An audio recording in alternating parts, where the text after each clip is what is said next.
Here we will study few shot and zero shot learning. So let's say that we have to learn how to classify this kind of birds that somehow they look a little bit similar. So we will have a kind of support set, that is where we will learn the labels and the correspondence between labels and images. So for instance, all these are penguins, or these are pelicans, and so on. And then we have a query set. So in this query set, what we will do is to get advantage of some pre-trained network. So this pre-trained network is somehow pre-trained on many images, so it has learned some useful representation of images in some latent space, so that this latent space allows further classification of the original set, but not this one set. So what we will do is we go through, we project all these images onto the latent space using this network, and then we will learn a new network that takes all these representations, makes a new mapping such that we can learn, for instance, a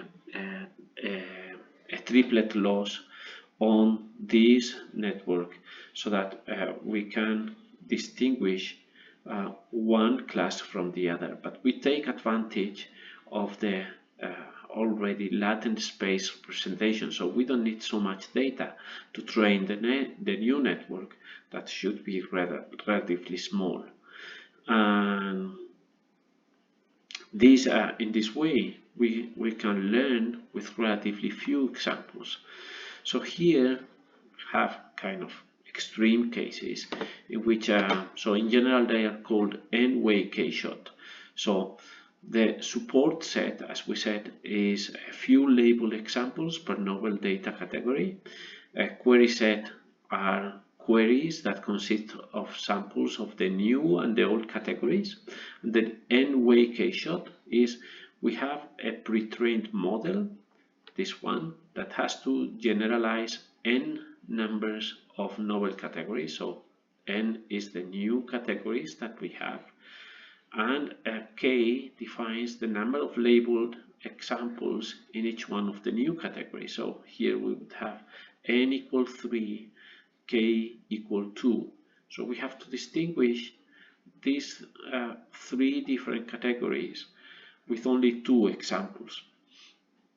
So we will take the advantage of this architecture. So first we project onto a latent space, and then we train a very simple network trying to do kind of triplet loss with the projected vectors.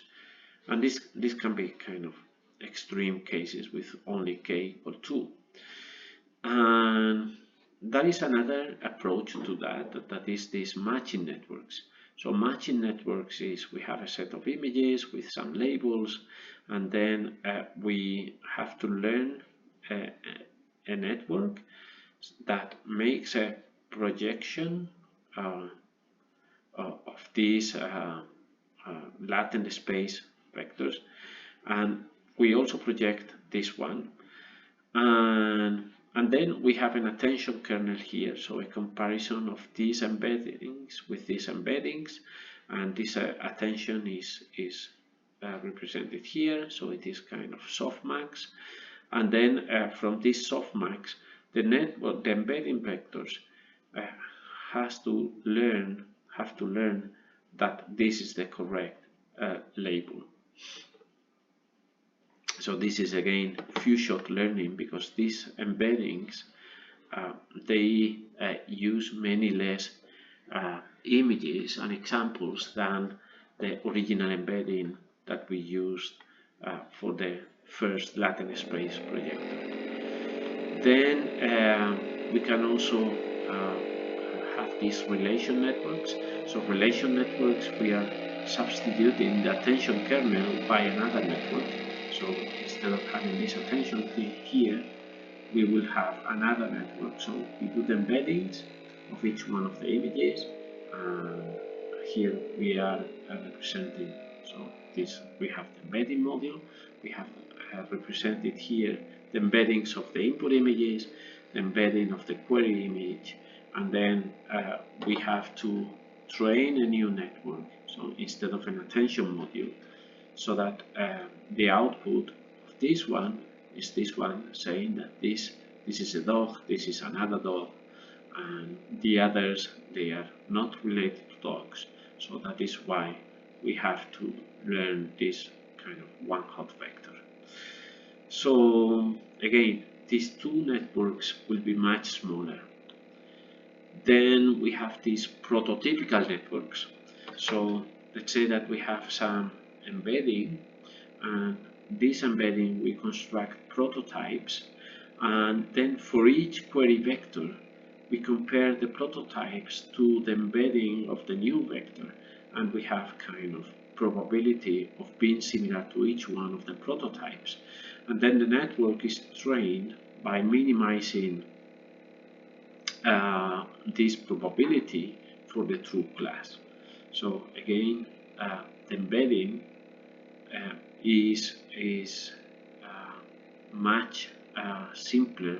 So this xi has already gone through some latent space representation that was pre-trained on the larger data set. And here we have a kind of extreme example of not few shot but zero shot learning. So zero shot learning, it has two stages. In the first stage we have a supervised learning in which we have to match, for instance, images and properties. So for instance, for a bird we have, it has a tail, it does not have fur, it has feathers, it does not have whiskers, and so on. And the same for many images. So the supervised learning learns, given an image, which are the words associated to that image.